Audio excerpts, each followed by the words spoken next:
Yeah, I told you that I heard that one by Bill was on his I said, okay. Suzanne's got a concert tonight. Okay. Welcome to the Tuesday, June 2nd, 2015 meeting of the Hot Springs Board of Directors. Tonight, our invocation will be led by Reverend Gregory Nettles, to be followed by the Pledge of Allegiance. Would you please stand with me?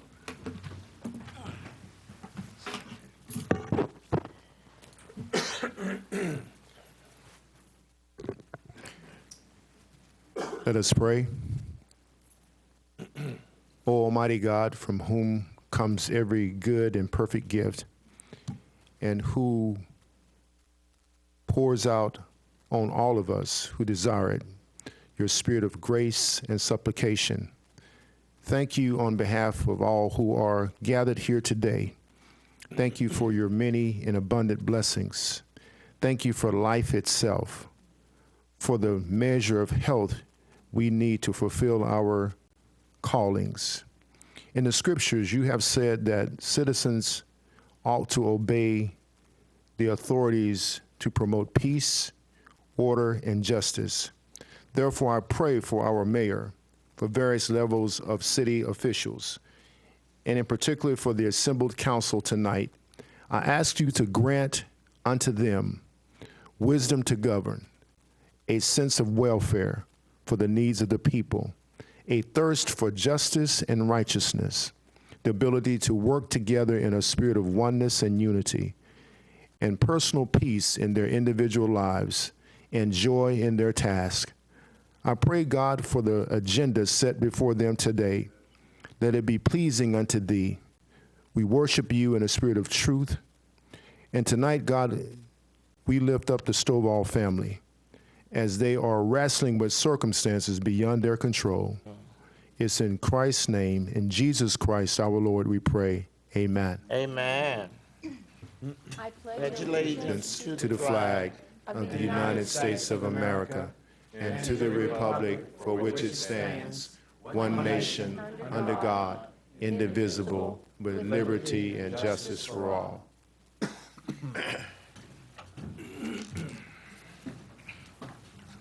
I might say Reverend Nettles is the pastor of the beautiful church right behind the convention center. And the name of it is Visitors Chapel. And their church hosted an appreciation celebration for our policemen and firemen. And it was a very awesome celebration and honoring those people who serve us in our city and our community. And thank you so much for doing that. We appreciate that offer of kindness to our men in uniform. Thank you.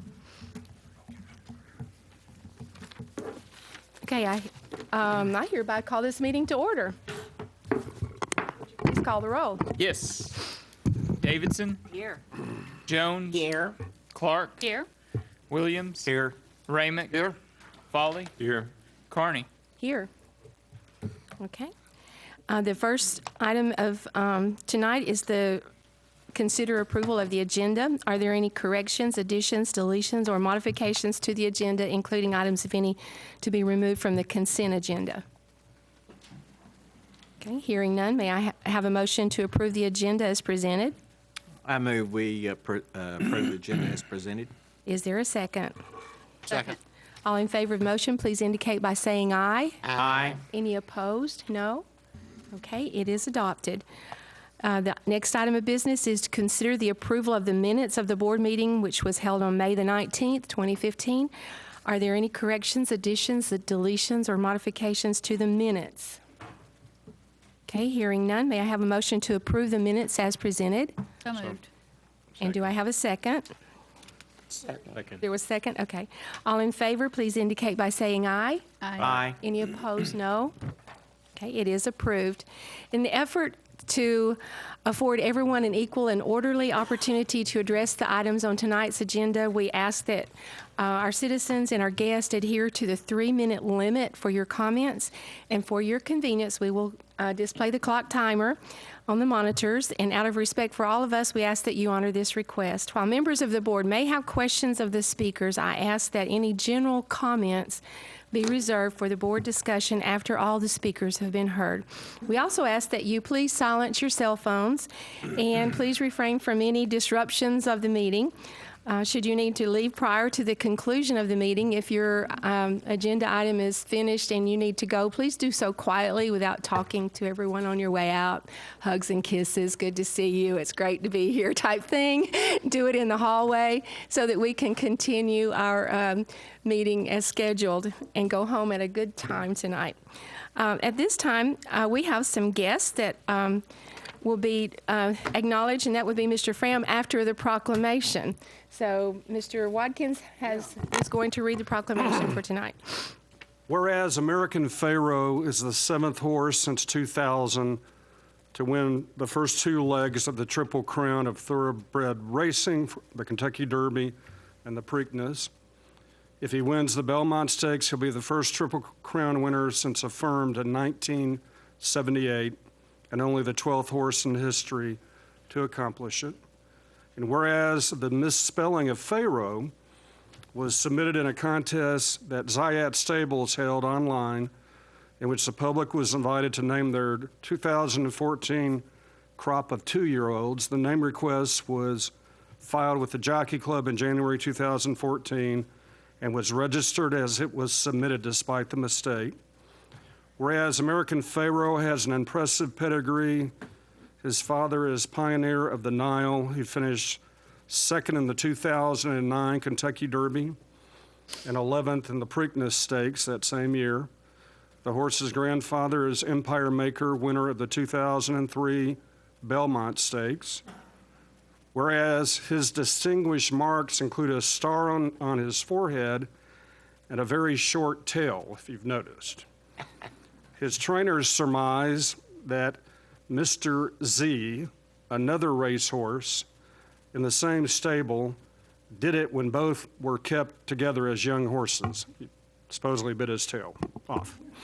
Whereas trainer Bob Baffert of Santa Anita Track in Santa Anita, California, selected Oaklawn Park to race American Pharaoh due to its reputation and its quality of racing. And whereas American Pharaoh became just the 3rd horse to win Oaklawn's 2 biggest races, the Rebel and the Arkansas Derby and the Kentucky Derby, Sonny's Halo in 1983 and Smarty Jones in 2004 won the Rebel and Arkansas Derby before capturing the first leg of the Triple Crown. Now, therefore, I, Mayor Kearney, Mayor of the City of Hot Springs, on behalf of the Board of Directors, do hereby proclaim June 6th, 2015, as American Pharaoh Day. As you know, there's going to be international attention on the Triple Crown and, by reference, our own community, so it's going to be a real exciting time period coming up this weekend. Are you presenting that to someone? We'll give it to the horse. The horse. I was thinking Mr. Longinati is here. He might represent someone out there. Oh, goodness, David. Having a short tail is way better than having a short nose. Too true. There's the picture tape.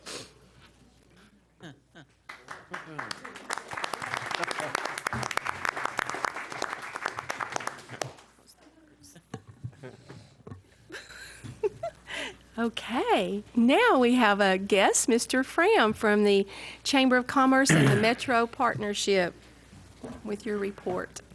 Thank you very much, and thank you for allowing me time to give you an update on economic development. I am here representing the Hot Springs Metro Partnership, and there's always some confusion because we have a lot of the same people working for 2 different corporations. The Greater Hot Springs Chamber of Commerce is like a Chamber of Commerce in a lot of cities. We represent nearly 1,000 businesses here in the Hot Springs area.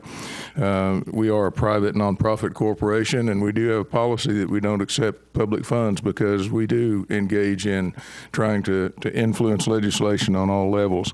I am here tonight representing the Hot Springs Metro Partnership, which is a public-private partnership, and we operate as a public entity because we do receive from time to time some public funding and do work in public interest. And we make our records available to anybody in the public who would request that, whether it's financial records or minutes of meetings. The only exception to that would be where we would sign a non-disclosure agreement that's acceptable under Arkansas state law. And then we would release that information after that project is complete. Have a series of slides tonight, and what I would like to do is about 3 or 4 times a year provide you an update on economic development, new jobs, new capital investment in this area, and be very brief about doing that. But tonight, I would like to talk a little bit about some background about where we came from. Next slide, please. Our partnership actually was formed in 1959 or 55. The real name is still the Garland County Industrial Development Corporation. We've had some DBAs, or doing business as, changes as we have gone through that. It has transitioned over the years. In the mid-50s in Arkansas, there was some state legislation that allowed communities to form stock companies where people in the community purchase stock in order to put a fund together to develop industrial parks to recruit businesses. We did that here in Hot Springs. Mid-America Industrial Park was that facility that was put together with that stock sale, and very proud to tell you that it's good news and bad news. The bad news is that park is completely full and there's no space left. The good news is there are 36 companies out there and about 1,800 people employed because of the existence of that park. The GCIDC transitioned into the Garland County Economic Development Corporation in 2004. In 2012, a consultant was brought in to put together a 5-year strategic plan, which I'll talk more about in just a little while. That strategic plan had 4 primary components. Those were downtown development, business attraction retention, quality of place, and talent attraction. You all are very familiar with that strategic plan as you endorsed it in 2013, and we regularly send copies of our dashboard update to kind of tell you where we are on achieving that plan. I want to talk a little bit about local economy and where it's been from a jobs perspective. Next slide, please. As you can see from the slide, just to put in capsule where this is, I can't speak prior to 13. We've taken that information from prior records and from the Bureau of Labor Statistics. But as you'll see where we're going right now and have gone the last couple of years, our unemployment rate, much like the unemployment rate in the nation, is declining, while at the same time our workforce is expanding. And both of those, even though going in opposite direction, are the direction that your community wants to go to build your community. Next slide, please. This slide reflects who we compete with. Obviously, in today's economy, you compete globally and you compete with other communities around the world. But when a company is expanding or relocating or making capital investment, and it gets down to the final 2 or 3, we compete with Pine Bluff, with Arkadelphia, Conway, Fayetteville, and others. And on this chart, I've reflected the funding of those organizations that we compete with. Pine Bluff has an economic development sales tax. It's countywide in Jefferson County, and it's focused strictly on economic development, and it is governed by an appointed economic development commission, so they're entirely publicly funded. Arkadelphia also has a sales tax for economic development. As you can see, their public funding is $1.2 million, and they have some private funding in addition to that, which is about $365,000. Conway is very fortunate. The people in that community decided several decades ago that they wanted to own their own electric utility, and that's the Conway Corporation. That has been very successful. They started a program 25 or 30 years ago of buying land that at the time was outside the city limits and very inexpensive, and today that same land is inside the city limits, and instead of selling by the acre, it's selling by the square foot. And they have a city-owned electric utility that generates the funds that is done from. Those three communities have an active local incentive program where they can do incentives in addition to those statutory incentives that are made available by the Arkansas Economic Development Commission. Fayetteville is somewhat like us in that they're a public-private partnership. You can see their funding on the slide, and Fayetteville, like Hot Springs, does not have a local incentive fund. They don't have the funds or the resources to be able to do that. Next slide, please. I'd like to talk just a little bit about going forward. The Forward Together strategic plan was a 5-year plan. It was, we are in year 4 of that 5-year plan. It was started in mid-year in 2011. Excuse me. What we are beginning the process of doing right now, since we have about 18 months to the end of that plan, is we're talking about a renewed, updated strategy. And we have committees that have started meeting this week, made up of board members from the partnership. The mayor serves on 1 or 2 of those committees, I believe, and other members of you have been asked to serve on those. What we see in this renewed strategy is we want to refine our targets. We don't want to be unrealistic and pretend to go recruit a company where our workforce doesn't fit, or our geographic terrain doesn't fit, or our place in the country doesn't fit. We suspect that those new refined targets would consist of possibly aerospace technologies, information technology that can be done anywhere in the world where you have a computer and internet available. And then we'll probably suggest implementing a very strong entrepreneurship program. As you've heard me say before at Civic Club meetings and in front of this group, the number one reason that a company is headquartered where it is because that's where it was born. And if you look at large companies across the country, that's true. Bentonville is probably the most unlikely place in the world for a company like Walmart to be headquartered, but they're headquartered there because that's where they were born, and that's consistent with a lot of companies. The other thing this new strategic plan will talk about is product development. I just mentioned Mid-America Industrial Park that's full. The number one reason that we have to decline to present information on a project from a corporate real estate executive or from a consultant is because we either don't have a piece of flat ground that has the proper utilities, or we don't have an existing building that they want to move into very quickly.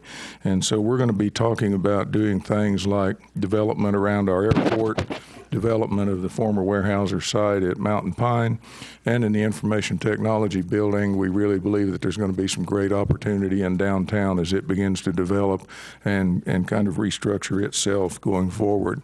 Another portion of our new strategic plan that I think all of you will be very excited about is we're going to have a retail component. Traditional economic developers will tell you that retail follows primary jobs, and I believe that, but we have a very strong visitor economy here that makes us a different animal from a retail perspective, and I think there's some opportunities for us to find retail out there that will bring business and bring more people into our community and also create more sales tax revenue for the challenges that you all have. We will be in touch with you on that slide or on that program as we go through. I would like to commit to you that we'll be in here 2 or 3 more times during the rest of the year. This was some background and kind of where we are now. Future reports are going to consist very specifically of job numbers and capital investment being made in the area. We sent all this to you in advance. I think you have a lot of this in your packet. Next slide, please. I'd be happy to conclude or to respond to any questions you might have. Thank you. No questions? Thank you. You must have really answered all of them with your information. We appreciate you being here tonight, and thank you for the presentation.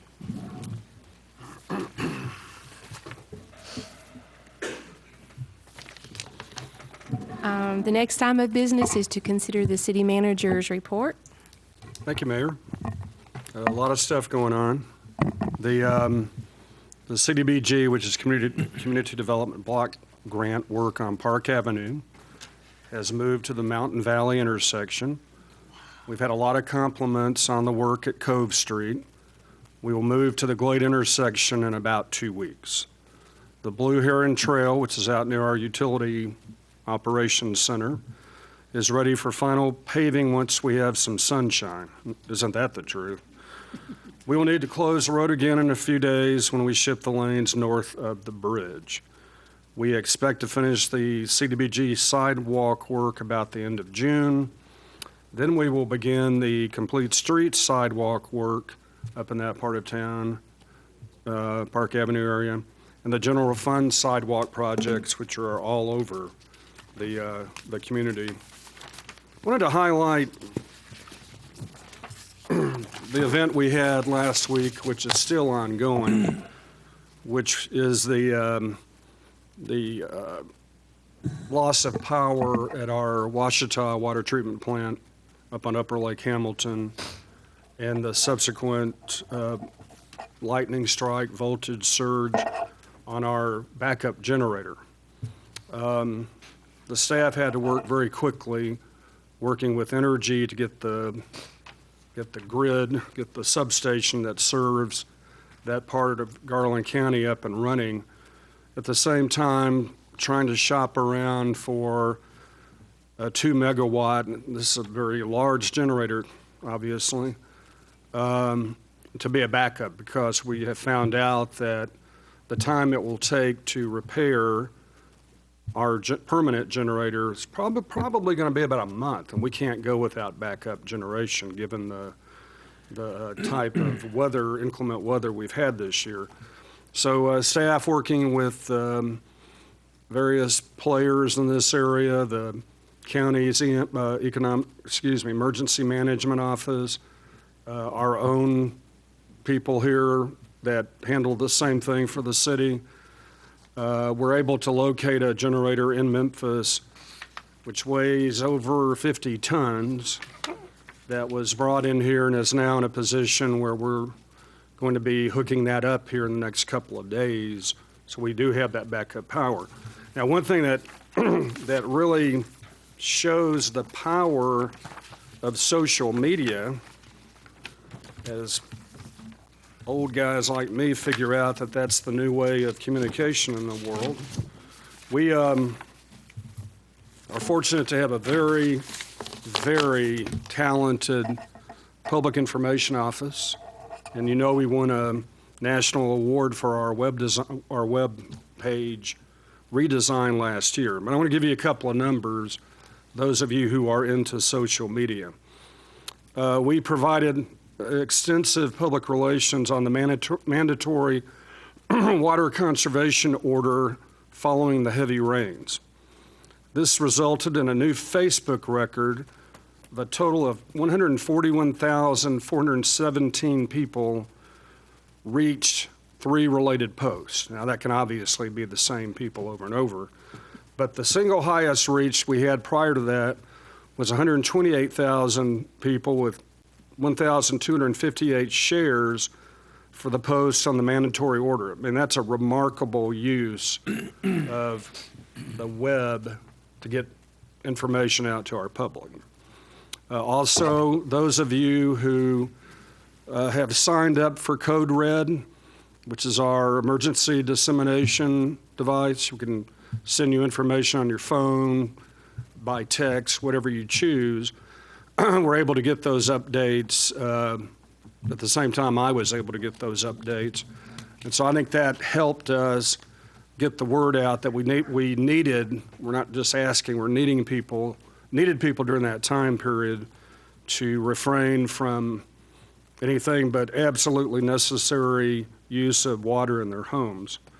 So I want to compliment the utility staff. They've had a really difficult spring, not only with the water treatment, but the wastewater treatment. You know, we've had these tremendous floods that you see all over the Washita Valley. That storm water gets into the sanitary sewer. And so while it's heavily diluted, we're not able to handle that. And most communities, if not all, can't. But it puts a big strain on your wastewater treatment operation. and becomes very nerve-wracking for the operators who have to deal with that 24/7. So I want to compliment the water and wastewater utilities for the work that they did. Also want to compliment our first responders who have to respond to outages which trigger fire alarms or flash flooding or broken down vehicles, whatever, all the things that happen when you have inclement weather. And I think it shows that we really worked well as a team, and I appreciate this board allowing us to have the training and the resources in order to accomplish that. This is when training, equipment, and quality workforce pays off. This is what you train for, and I think we were able to perform admirably. That's my report. I promised not to preempt my director from District 1 on her music festival. So I'm going to yield to her, Mayor.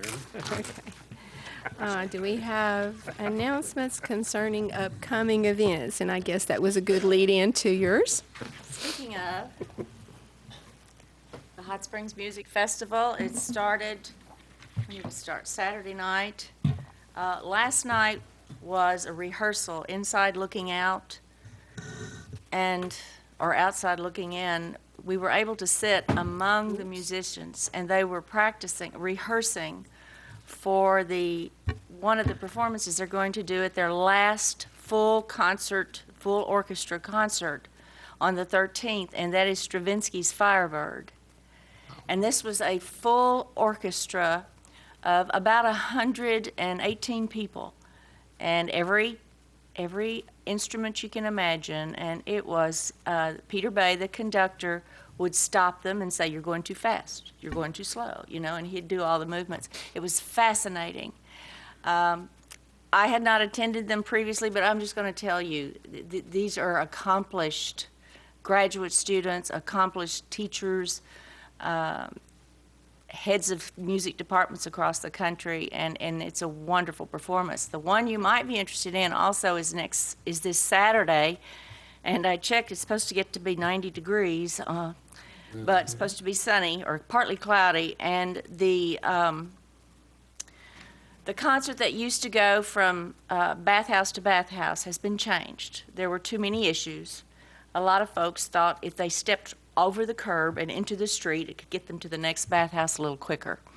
So we worked with the National Park. We walked the promenade several times. That statistically for the musicians, that wasn't going to work.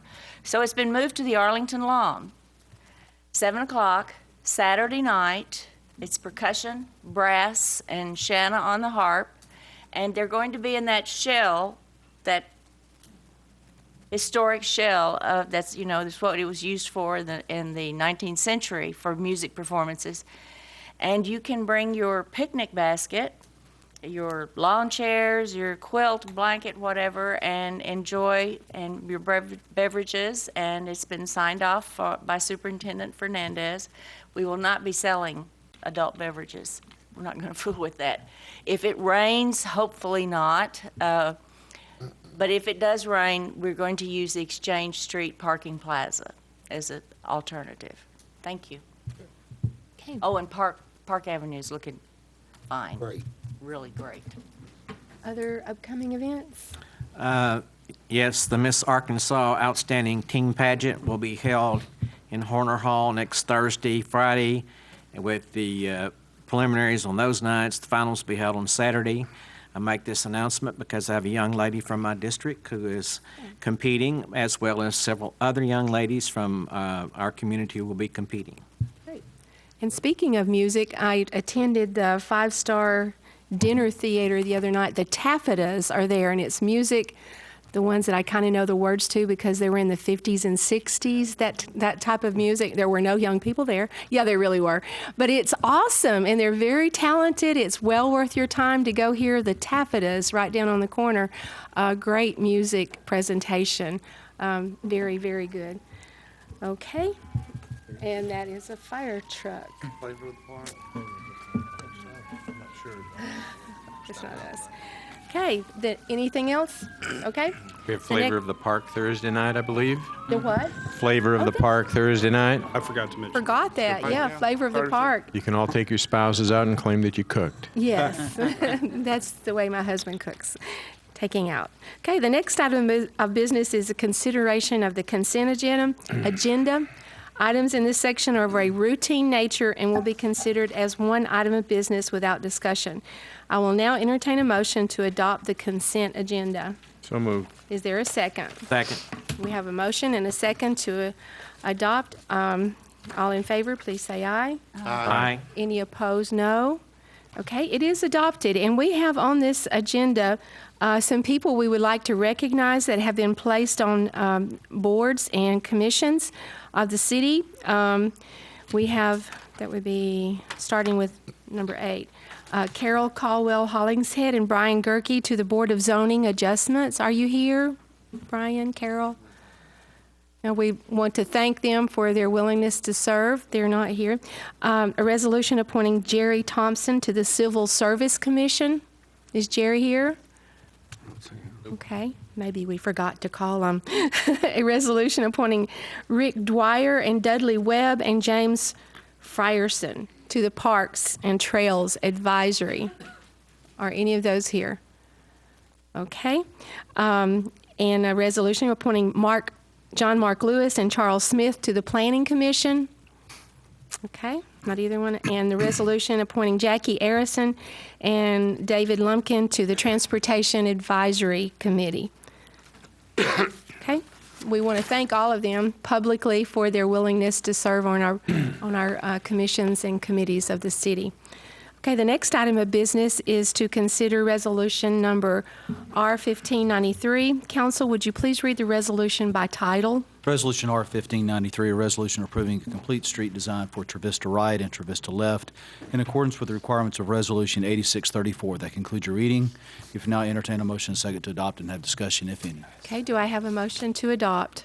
So move. Okay, and a second? Second. Okay. We have a motion and a second, and discussion from Bill, right? Thank you, Mayor, members of the board. This particular resolution is a staff recommendation to install complete street designs on Travista Right and Travista Left streets to include 2 11-foot wide traffic lanes, which are two-way traffic, 1 8-foot wide parking lane, and 1 5-foot wide bike lane on each street. Staff has worked with the residents of the Travista Street neighborhoods over several years regarding traffic and the need to reduce speeding in the area.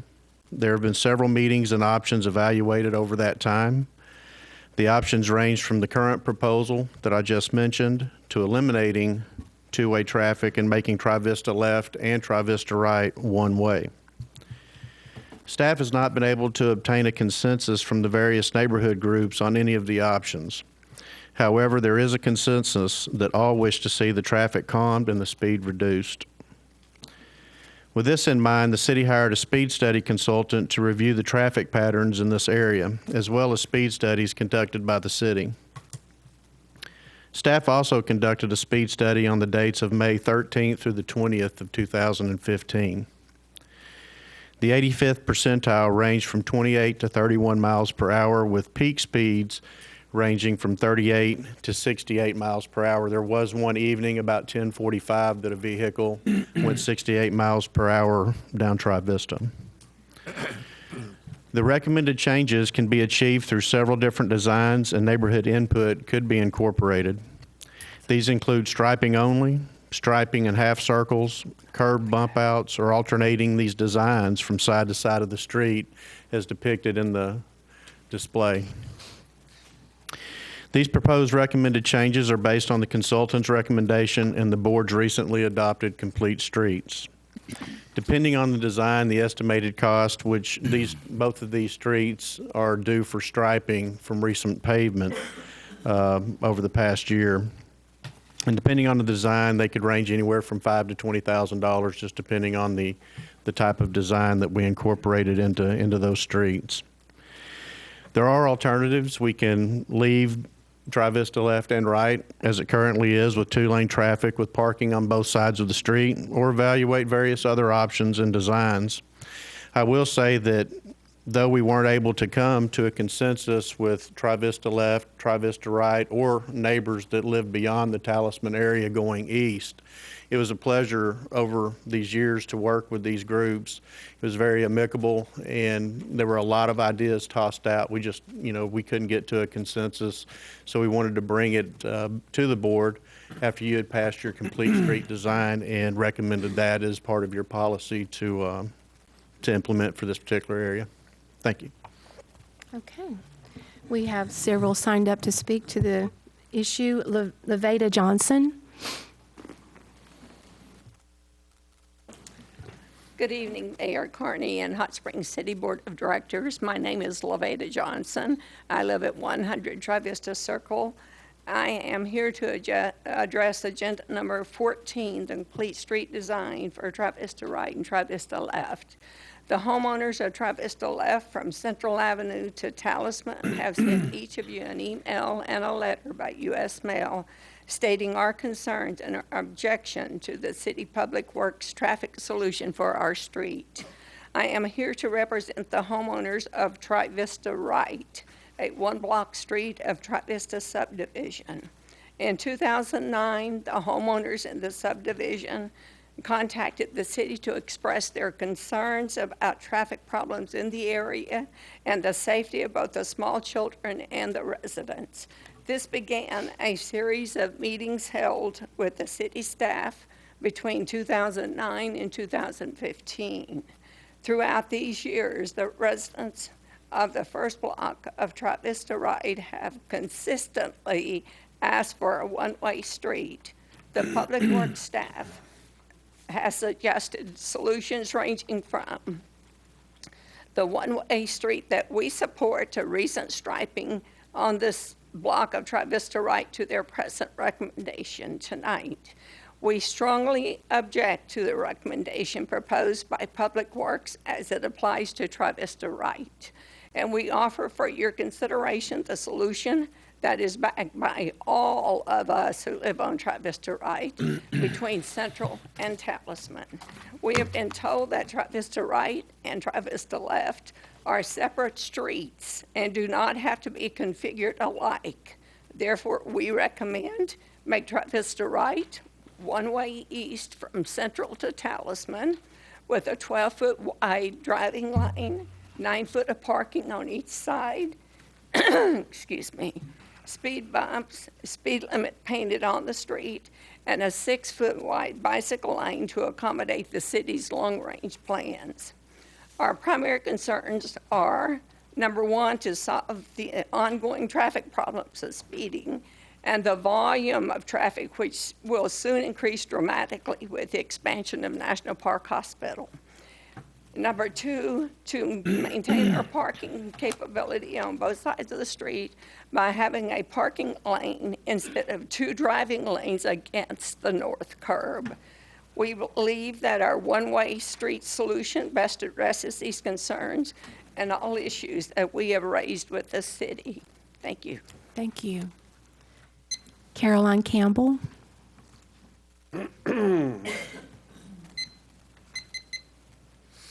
Good evening, Mayor and the Board of Directors. I'm Caroline Campbell, and I live at 113 Tri-Vista right. I have laryngitis, so I'll make this brief. I want to thank you for the consideration you give tonight to our request that was just presented to you by Levada Johnson. Our request for making one block of Tri-Vista right a one-way street east will keep Tri-Vista right the special place it has always been for those of us who own homes and live there. Again, thank you for hearing our concerns and suggestion for a solution to the traffic problems that exist. Thank you. Jack Elder. Good evening. Now, I've got copies of this if I can pass them out to you. You'll pass them out. Give us your name and address. My name is Jack Elder, My wife and I live at 118 Tri-Vista right in the middle of the block.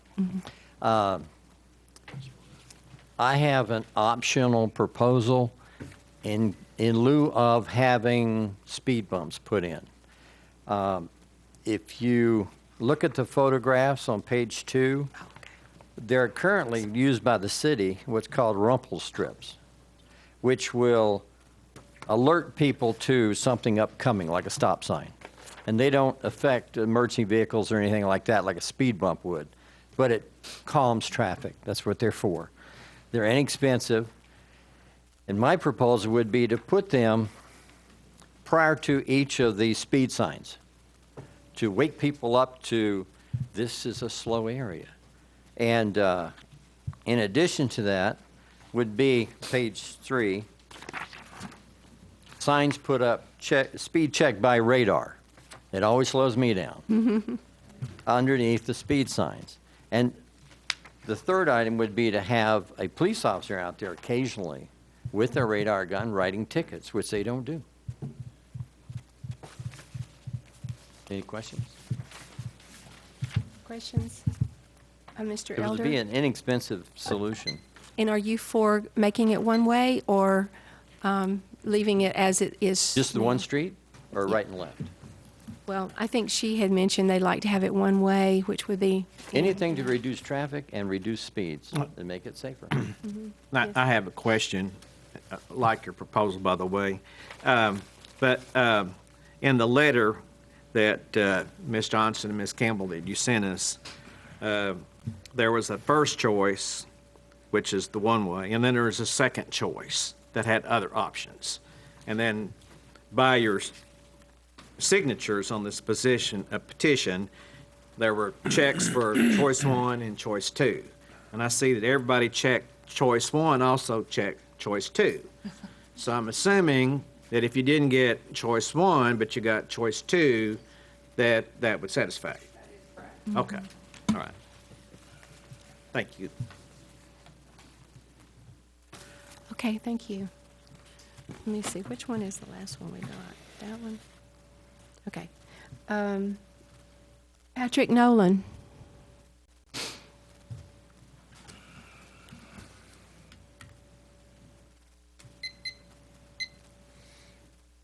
Good evening. I'm Patrick Nolan. I live at 115 Tri-Vista Right, and thank you all very much for having this venue for us to speak. Also want to thank Bill. Bill is has a tough job.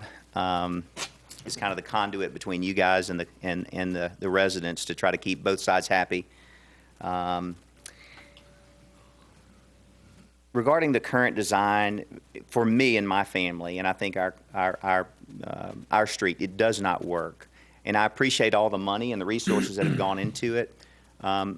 Although you travel through our neighborhood, we live there, and we're there every day. And what's being proposed just doesn't work for us. Specifics I want to give you is a 30 to 40 mile an hour car driving down Tri-Vista Right heading towards Central, so coming from Talisman to Central, in this current plan will go directly beside the curb of the street. So there will be nothing between that vehicle and our grass or our yards, and that's dangerous. I have three children, a 5 and a 6-year-old. There's multiple small children on our street. In years past, children were raised there and then grew up, and there weren't many children, but now we have quite a few. And so that's a real concern for us with these speeders. Too little parking. We have friends, and I'm speaking now on behalf of the people from Texas and different states that come to Hot Springs to go to Oaklawn. People love to park there. As we mentioned in our last meeting, suspicions. People love to come and park in Tri-Vista in the same spot at the same time and walk to the track. We enjoy our parking. We like that. We like the folks to come through. I've got a couple of options that may help everyone here, I think. The one way does accommodate a couple of things. The complete street scenario is, I know the bike lane is so important to the city. My son and I ride bikes. We hit the Greenway and go to the farmer's market. My wife as well. So it's important to us as well. That accommodates a bike lane. multiple parking on both sides, which I'm for, slows the traffic down, disseminates the traffic throughout the neighborhood. So I think that's a good thing for everybody. If we can't get that, moving the bike lane to only Tri-Vista left, we're unique in Tri-Vista because we have a sister street, right? Much like Hanamaka. We have that sister street. So we can divert a bike lane to Tri-Vista left. We can still stay 2 lanes of traffic if we can't get our primary focus of one way, but still accommodate parking on both sides of the street. So in honor of Complete Street, I want to mention something because I read over the Complete Street policy. Wonderfully written. Page 2, Section 5 is the exceptions. I just want to note number 5 under exceptions. And to quote, it says, insufficient space to accommodate new facilities. Insufficient space to accommodate new facilities. What I read that as, and what I think it says, is the new facility in this equation on Tri-Vista right is a bike lane. We've never had that before. The existing facilities since Tri-Vista was created was parking on both sides of the street. In your exception, I would say that the new facility is the bike lane. So I'm going to encourage you, if you're going to do what's recommended, to potentially consider an amendment to put that bike lane on Tri-Vista left. Okay? Thank you. I'm sorry I went over. That's okay. Thank you. Okay. All right, that's, everyone signed up. We need discussion here. Do you have questions? Yes, sir. Thank you, Mayor. You know, we've been working on this for my first term 6 years ago, and I understand the concerns of the neighbors, and we've spent about almost $12,000 for the consultant and the striping, the temporary striping that's in there.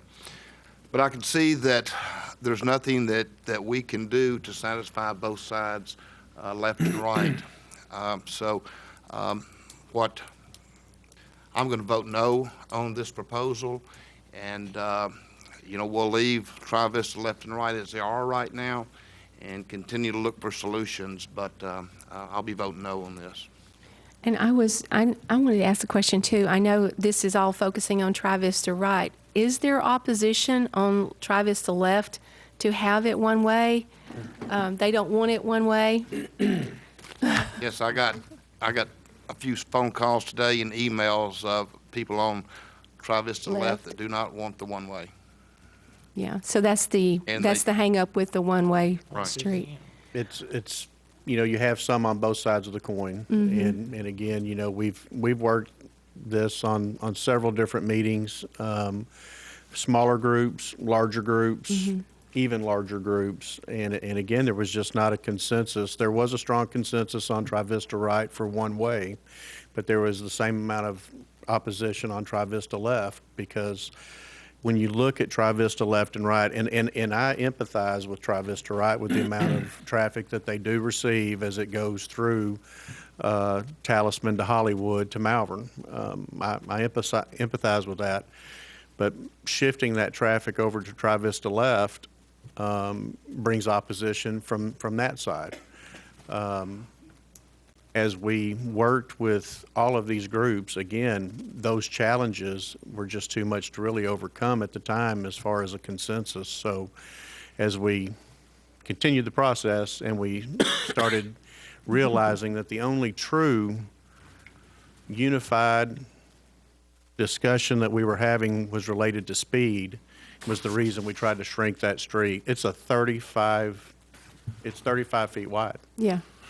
You know, it's a highway, and so we tried to put it on a diet, get it shrunk to where cars would slow, and again, that's why we chose the complete street in doing so. Yes. Well, I think the idea of putting just the bike route, just even as you wouldn't even have to really put paint on it to say bike route left.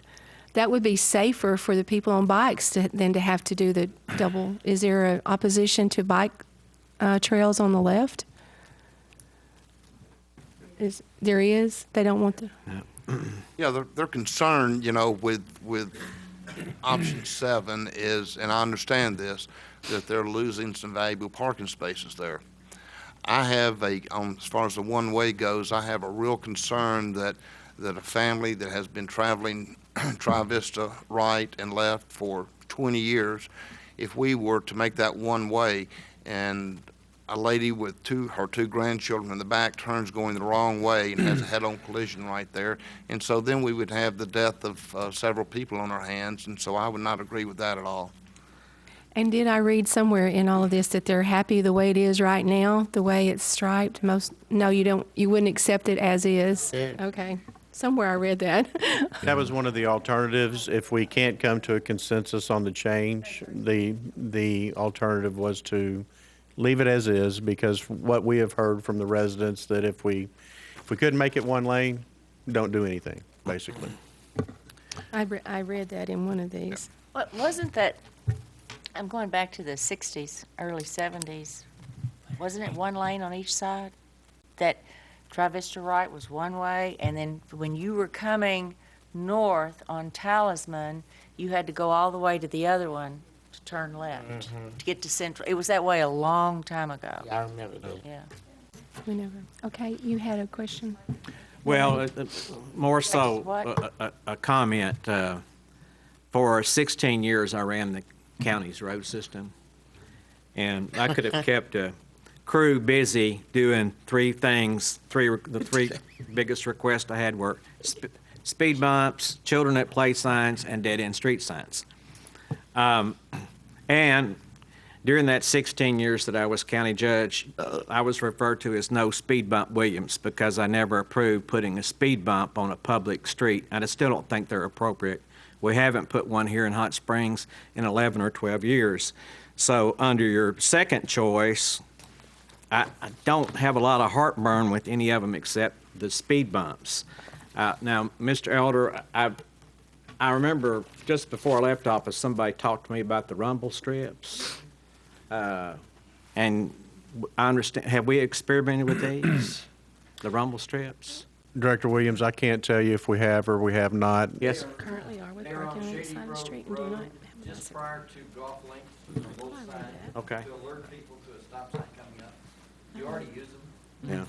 Yeah. The other comment that I would make is it doesn't, and again, speaking from my experience, regardless of the amount of signage, striping, whatever things you do, you are never going to be able to control that irresponsible motorist who chooses to use your street and drive in a reckless fashion. Just Sunday night, I was turning on Birchwood Bay onto Lakeshore.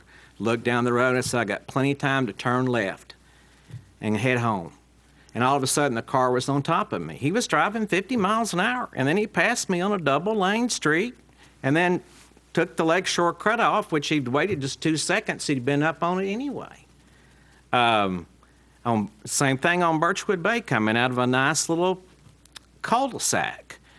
There's a tremendous black mark where somebody, a young teenager in a sports car, peeled out, and he's left about 100 feet of racing stripes. So regardless of what we do, we can never totally protect ourselves from that reckless motorist out there.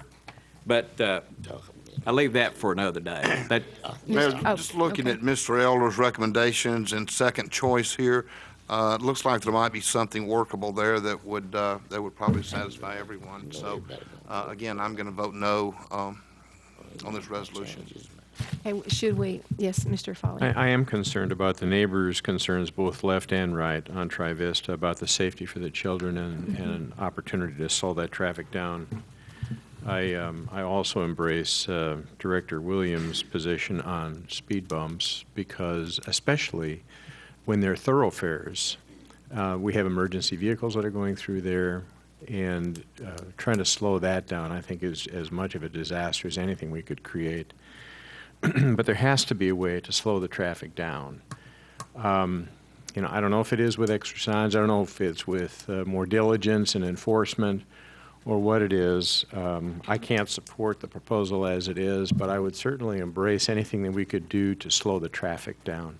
And I have I think somebody really had a good idea, have the police presence there, because we all know where those speed traps are. We know On my way home, I'm thinking, oh, I got to check. I'm not going over 5 miles, because some of them sit there and they're going to be there, and you just kind of get used to them. So if we had a police presence there that would pull over people, pretty consistently for a little while, they would learn like, oh, wow, this is going to cost me.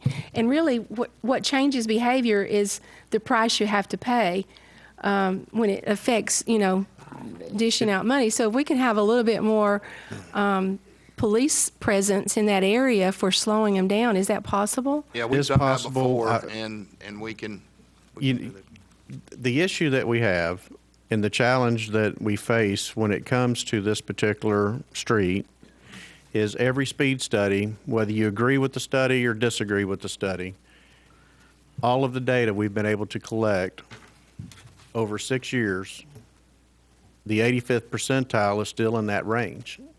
It says we don't have a speeding problem. We have that car that comes through that's going to disregard the speed. They're going to be unsafe. But when you have an 85th percentile that is within 28 to 31 miles, it's hard for us to implement something that's going to solve that. Do you put police presence out there all day, every day to try to catch those few that may come through? Typically, they see the officer. It's a pretty wide street. Unless they're hiding, you're going to see them. You're going to slow down. It's kind of like you do what's right when somebody's watching. It's a challenge. I mean, we've worked on it several times over the past 6 years, and we don't have that solution. And it's tough when you have that 85th percentile because it tells us under MUTCD guidelines that there may not be an issue. What is the speed limit there? It's 25. Is there any way for us to lower it, the speed limit, just on that one section? That becomes arbitrary. We got to come up with a standard that we can defend in court. That's the issue. This last speed study, there was some question on the previous speed studies. This last one, we actually used 2 different trailers to collect the data to make sure they were, in sync. And again, you're going to get those that come through. Part of the issue is there's so many cars that come through there, and it seems like a lot, but if it's Hobson Avenue, Tri-Vista doesn't get near the traffic that residential street has. If it's, Belding, it doesn't get the traffic Belding gets. When you're looking at them as a comparison, but when you look at it as that quaint one block, Tri-Vista left and right, it's a lot of cars. And if I lived there, it's a lot of cars. And I would want to do anything I could to decrease that traffic and decrease that speed. It's just there's not a lot of options that we have left to try to do so. Mayor, the ones that we're using now, those speed bumps, what's wrong? Have you studied those? You said we got some we're using now. Now, we have a couple areas where we do have some speed bumps. They're not, what are they called? Rumble strips. Those strips. We use them? I don't know why we couldn't put Well, them you out have there the on a ones trial. Those, But yeah, we looked at those several years ago, and there were some installed in North Little Rock, I believe, and we looked at those, so we can look at those again. Yeah, I will say they're loud. We have some of those now, just preceding intersections. Okay. To alert people that a stop sign is forthcoming. I understand that Trevista Right wants one-way. Trevista Left wants two-way. Is there a problem with having one-way on Trevista Right and two-way on Trevista Left? Other than your residents on Tri-Vista Left don't want you to move all of that traffic to their street. Of course not. Yeah. You know what? I have friends on both Trevista Left and Right. Uh-oh, you should recuse yourself. And I don't see any of You better my say friends on the place. left here tonight, but I see the ones on the right. Yeah. Sorry. Okay. And staff doesn't have a preference either way. I mean, it's the board's pleasure. I was thinking about Ms. Atherton and Ms. Flurry and some other people I've known there. Mayor, for I'd like to years. call for the question, please. And I just, before you call for the question, we don't have any stripes on the streets. And her hand was up. Do we? Do we have stripes? Yes, we Down do. the middle on Tri-Vista Right, there's nothing We down have, the we middle. have them, we have a temporary Left. stripe down the middle and Left. temporary stripes on both sides for parking lanes. We Yeah, have but it striped. Tri-Vista Left has no markings at all. No. Nothing down the middle. So to make it 2 lanes, so. Just a moment. I had my hand up before he called for the question. Does I that didn't see count? that, I'm sorry. I'm sorry, but just one.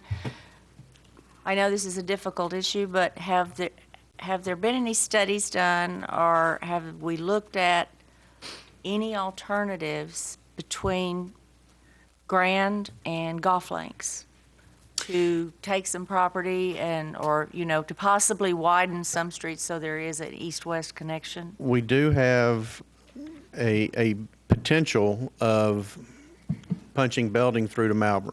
And we think when we're able to accomplish something like that, it will relieve some of that pressure in those other areas. But when you look at basically a straight shot from Malvern to Golf Links, you're going to have Belding, which has the crook, and then Trivista, which has the crook. And there's really not a lot of east-west corridors other than those that's going to get you through. So if we're successful in the future, and it is something that we've got on, as a goal to punch Belding through, then that could, solve some of that problem. That's not going to be next week. Lane, you remember Blanche Lincoln was going to do that for us. Well, yes, we worked on that for years and always on the back burner. During the traffic studies, they looked at all kinds of alternatives, from blocking Talisman, not letting you go right on Talisman to get to Hollywood. Some of those things, though, as we look at them, they really weren't feasible. They really weren't doable. As we start looking at going one way on either of those, I would certainly suggest bringing in our public safety to let them get a look at that, to look at response times and those kind of issues as well. I think the All right, issue I think before you- us yeah. is to address the ordinance as Yes, it's I think it presented, is. Right. The ordinance as presented. Would you please call the roll? Yes.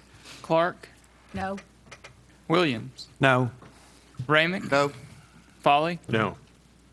Davidson, No. Jones, Yes. Carney. No. Fails. It fails. Okay, we'll work on it more.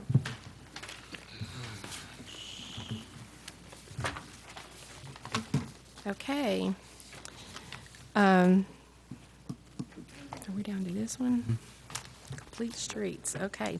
The next item of business is to consider resolution number R 1594. Council, would you please read the resolution by title? Resolution R 1594, a resolution adopting Hot Springs Board of Directors strategic plan goals. That concludes reading. If you now entertain a motion second to adopt and have discussion, if any. Do I have a motion to adopt? So moved. In a second. And the staff Second. person, second.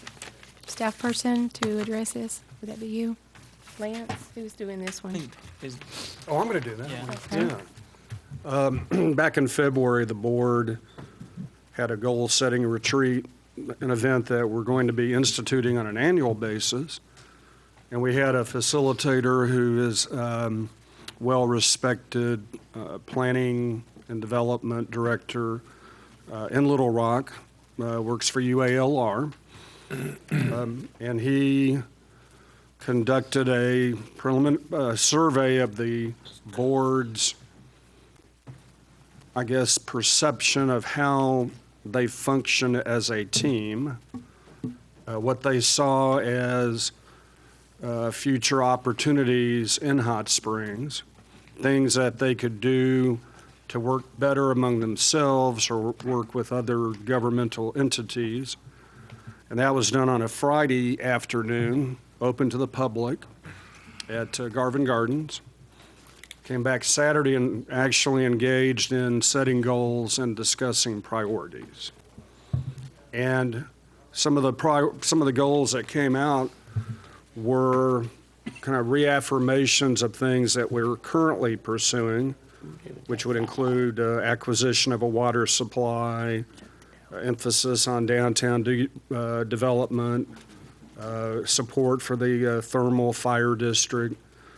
There was a goal that came in that was new, which was to put on the table a plan to improve public safety and public works and utility communications within the city of Hot Springs. Right now, our system is antiquated, and we do need to promote interoperability. And so we'll be bringing that back to the board probably sometime later this summer or the fall to get into more detail. There was discussion about having trust among the board, and my office, relationship issues with all entities, the importance in government to have strong relationships, the concept of agreeing to disagree. Thought it was a very good, frank discussion. Then there were some kind of ancillary issues that we're looking at, ranging from the availability of people to answer phones here at City Hall, or gaining access to the police department building after hours. And so those will be issues that we'll bring up probably more in a budget context. But Mayor and the board, what I'd like to see you do is adopt the report, and then we will come back with the timeline of objectives, and we're going to have those quarterly updates, and you will hold me accountable on, where we are on downtown redevelopment, where are we on water supply, where are we on the communication system, where are we on trust, where are we on for setting up biannual kind of social interaction with our quorum court. That's something that's in the report. And then, I think all of us have pledged to work together as a team and try to trust each other. We also agreed that city issues should not be discussed on social media, and that's in the report. So in a nutshell, and the report's public, and you can go into our packet and download it and read the whole thing. Good reading. But I commend the board for having an open discussion about how we can work better, because I think we work well, but you can always work better. And I think everybody agreed, including the staff members who were there, that the goal is to improve Hot Springs.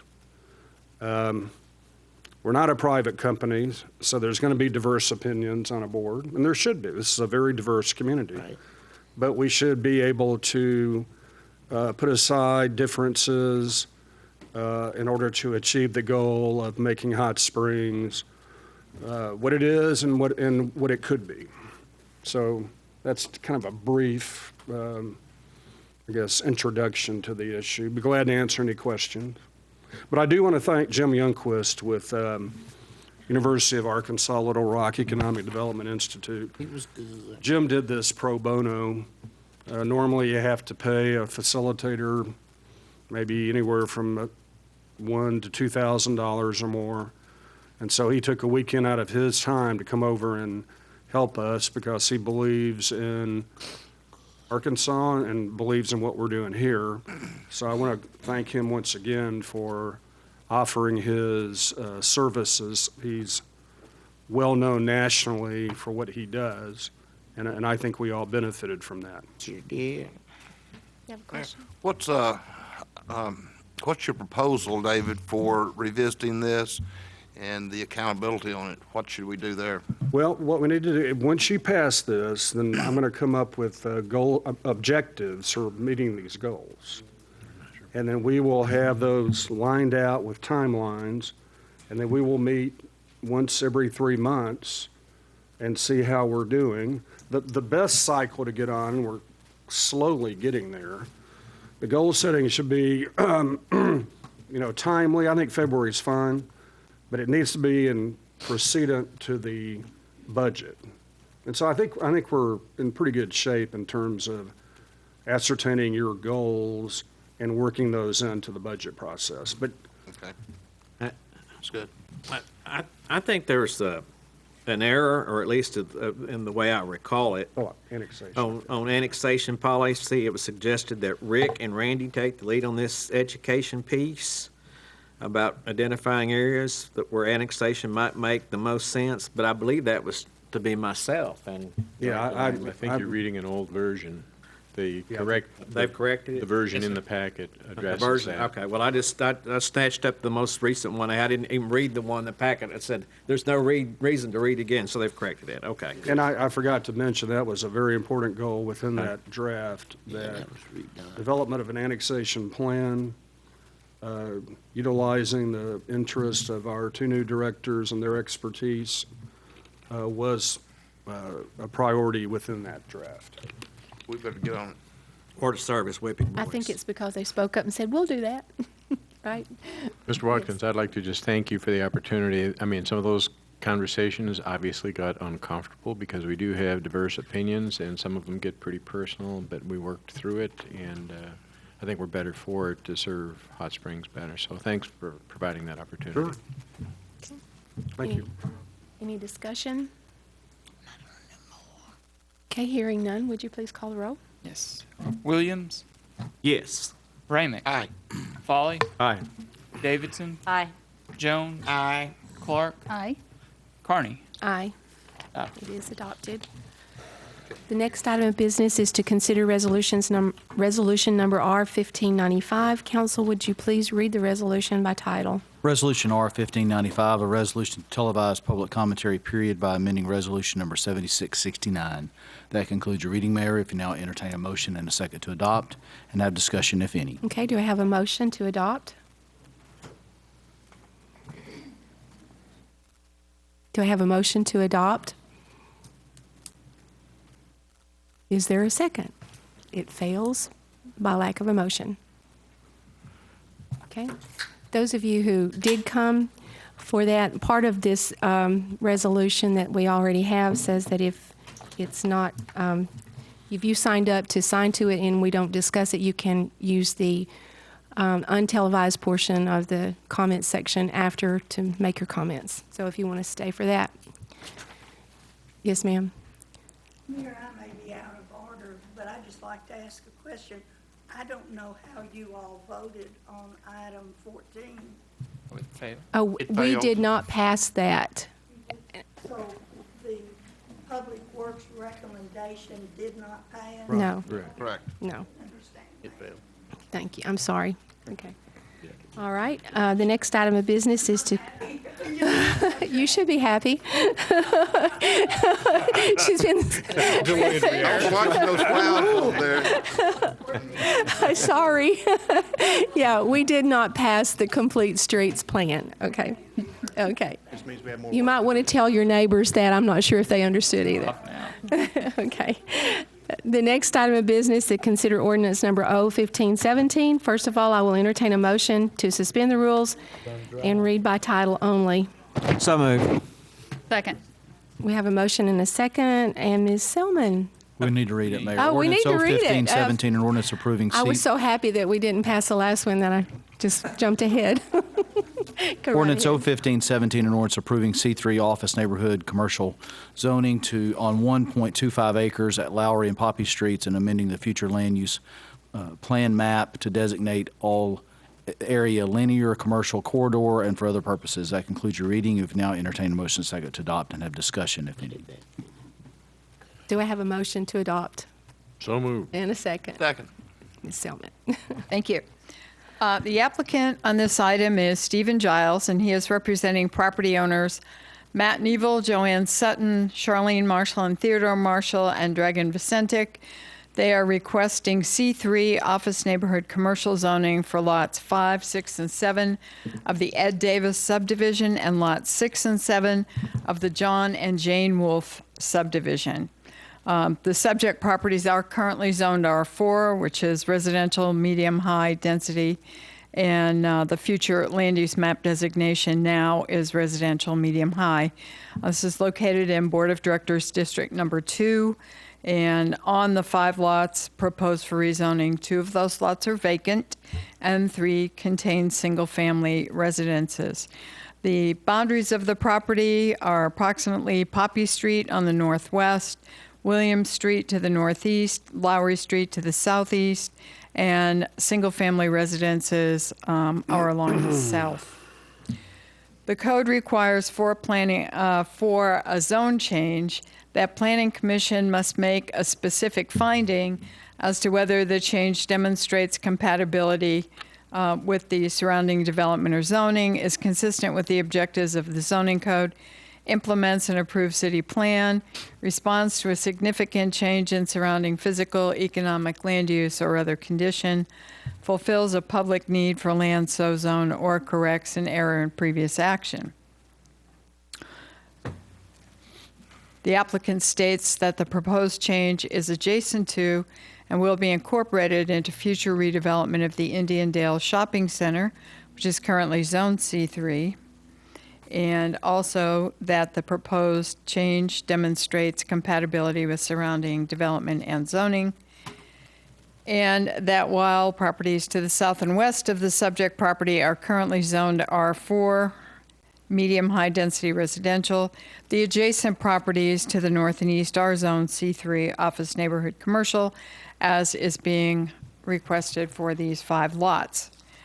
Planning Commission duly advertised and held a meeting on May 14th, 2015 to consider C3 office neighborhood commercial zoning along with linear commercial corridor future land use plan map designation because the proposed zoning and future land use designation are compatible with the subject property's location, with surrounding development and zoning, and with the desired commercial uses, and that redevelopment of the shopping center is a significant change in surrounding physical conditions, rendering future single-family residential use unlikely.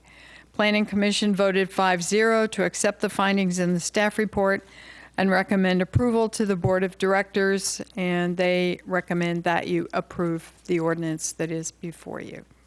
Okay. And we have, do we have people signed up for that one? Yes. Steve Giles. Stephen Giles? Giles? Stephen Giles. Thank you, Mayor Carney, members of the board. It's a pleasure to be here. I'm from Little Rock, and I'm the designated representatives of the landowners requesting the rezoning of their property. And a very good report, Kathy Selman, very professional staff. I want to compliment them. And I'll be happy to answer questions. Okay. Do you have any questions? Do any of you have questions? Looks like you're getting off pretty easy here. No questions. Okay, thank you. Okay. Any discussion from you? No discussion? No questions? Okay, would you please call the roll? Yes. Ramick. Aye. Foley. Aye. Davidson. Aye. Jones. Aye. Clark. Aye. Williams. Aye. Carney. Aye. It's approved. It is approved. Thank you. Yeah, that's close to Jones Street. Yeah. Named after you. Okay. That's actually part of the Commercial zoning. That's right. Okay. Next, we have the Board of Directors' comments, and I would I would like to ask Elaine if you have talked with anyone about the televised comment section since we received the letter on May 15th. Have you talked with any of the other board members about that? Why, of course not. Okay. Have you, Suzanne? Nope. Becca? No. Mr. Foley, have you talked with any of the other board members about No. the televised? Mr. Ramick? Okay. No. Okay. I just wanted to make it clear that we didn't discuss it out of the room because we were asked to discuss the issue as a board, so we have had no discussion. Not supposed There were to. questions. There were questions at the agenda meeting The as agenda in terms of what the alternatives were. So we did have some discussion, but that was public That was information. an agenda So meeting. to that Okay. extent, I the just wondered if answer there is- was discussion about it otherwise. I would say this, Mayor Carney, I did receive 2 emails on this subject, one for and one against. Okay. I received 2 emails, both against. Me too. Okay. I received 2, both against. Okay. All right. Now we have director's comments. Do you have any comments?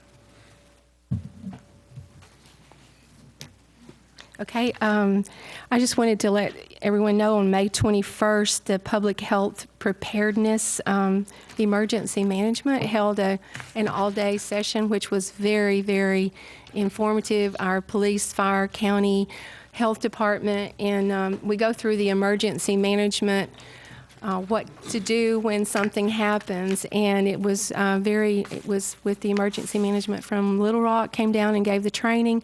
We also had, we discussed the communication system and how that works with all of our entities who were all there, and especially the hospitals, the healthcare, and what happens if we have a major biological or chemical disaster. And so it was a very well presented training that several of our staff and employees attended. And then we had, yesterday was a suicide prevention coalition that meets. It's through the health department, and that's a very important thing that they're working with all the schools now, and we're trying to set up a coalition to prevent suicide among our youth and also for adults, and trying to get it into our jail and our detention center for the young people. And then we had next Tuesday at 1 o'clock here in this room, we will have the Human Trafficking Task Force, which meets every month. And that is really, really coming around. It's really a great group of people with a lot of entities involved throughout our city. We have the assistant prosecuting attorney, the police, the sheriffs, the therapists, the hospitals, and we have a lot of people who are really stepping up to meet the need of the Human Trafficking Task Force. And if you're interested in that at all, it's at 1 o'clock next Tuesday. Okay, do you have any other announcements? I do have a question. You know, the question that you asked of each of the board members seemed really rather innocuous. And there is an assumption by the board members that we are expected to meet publicly on issues rather than privately. So to ask that in public implies that perhaps this is going on. Right. And I really object to that unless at each issue, each member is asked if they met with any other directors to discuss the issue before we bring it to the board.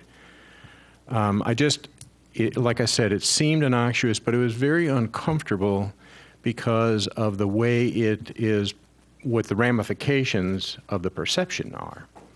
And so I want to just register my objection to the question because I think it's more than innocuous. Okay. I think it's much more profound than people would be led to believe because it attacks the integrity of each of the board members. And so with that, I stand to object the question. Okay, and I will explain the reason I ask it was that I've not been included in several discussions, and evidently it was somehow decided that no one would, make a motion to accept it or second it so that it could even come to the floor. So it seems like it's been orchestrated from... Mayor, we've discussed this ad nauseum. Yeah, I told you at the agenda meeting, I said, I'm not voting for that. I know. We were just asked to have a public discussion about it, which will not happen. That's okay. We've already had one.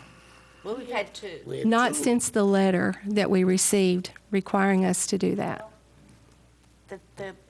There was no letter. Have ample, there was a letter from a law firm. Not requiring us to do anything. It was a demand us. letter. It didn't actually speak to what we actually have because residents do have opportunities to speak to all items related to the agenda. And then I went back and read about the comments, public commentary, where it was added in 2011, and that portion was for comments related to city issues. Right. And I have a disc with 2 years of those that you can watch, and you'll see that each one of them were related to city business. Well, we're all trying to play lawyer here, so could we get the opinion of counsel as to the appropriateness of that so-called demand letter? I mean, anybody can get up and say, I think you've interpreted the law incorrectly, and therefore I demand that you change your actions. And we don't practice law. We talk a lot like we think we know it. but you're the only one that does, so could you address that for us? Sure. The letter that was sent to the mayor and to the other members of the board was essentially a request for a demand. You know, it's fine if you want to phrase it that way. It wasn't an order from a court. It was from a lawyer asking you to reconsider your position on the telecast of the public commentary period. As we've discussed on many times, this board speaks through its vote. You can discuss it, you can kick it around, which you did do last Tuesday, beyond my comfort level, since it wasn't a business meeting. But in any event, when you vote, that's how you speak. You say yes or no on an issue through your vote. When the issue was put on the agenda, which the mayor sets the agenda, there's absolutely nothing wrong with it being on the agenda, but if it's not something that Director Foley wants to endorse, he doesn't have to make a motion. If Director Amick doesn't want to endorse it, he doesn't have to make a motion. That's true. Okay? So it doesn't take a meeting outside the confines of the public arena in violation of the FOIA for Director Foley to decide he doesn't want to make a motion, or that Director Amick doesn't want to make a motion, and all the way around. So I think it's just in honor of the citizens that requested that we at least discuss it, but that's okay. We don't have to. We weren't requested by a citizen. We received a demand letter from a lawyer from the state of Texas. We don't even have to have this televised at all. That's up to us, the board. You're right. Okay. Except this discussion right now that's continuing. That's out of order. I'm just going to remind you, I see the on-the-air light, so. That's okay. What are we trying to hide from the citizens of our city that are at home wondering what in the world we're doing?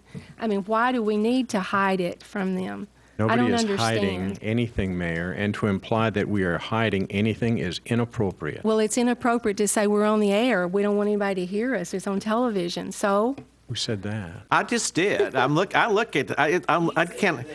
We are going on here as if we think, some of us, that the meeting's already adjourned and we're still talking.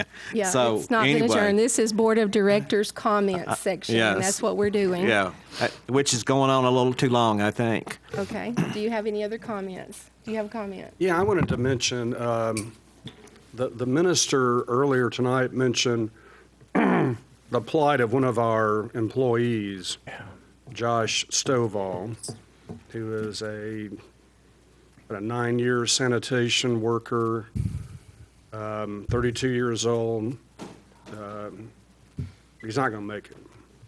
So I'd like to have all of us just maybe have a moment of silence for his family and all the tumult that's going to cause, and hope he's able to pass with grace and dignity. So if we could have like 30 seconds, Mayor? Sure.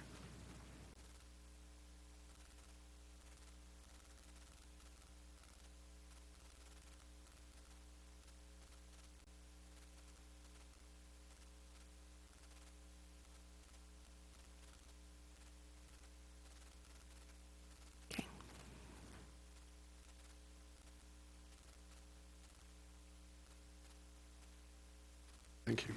We'll request that all of you keep that family in your prayers during this time. And it was a tragic accident. I'm not sure if everybody knew it was an accident on the highway coming into town. It was coming back in. Mm-hmm. Okay, and immediately following adjournment tonight, we will have a public commentary section. And if you'll hang on a few minutes, we'll turn that off and it'll come right back on. I move we adjourn. Second. Is there a second? We have a second. All in favor, please say aye. Aye. Rick was asleep. We are adjourned. Leave early.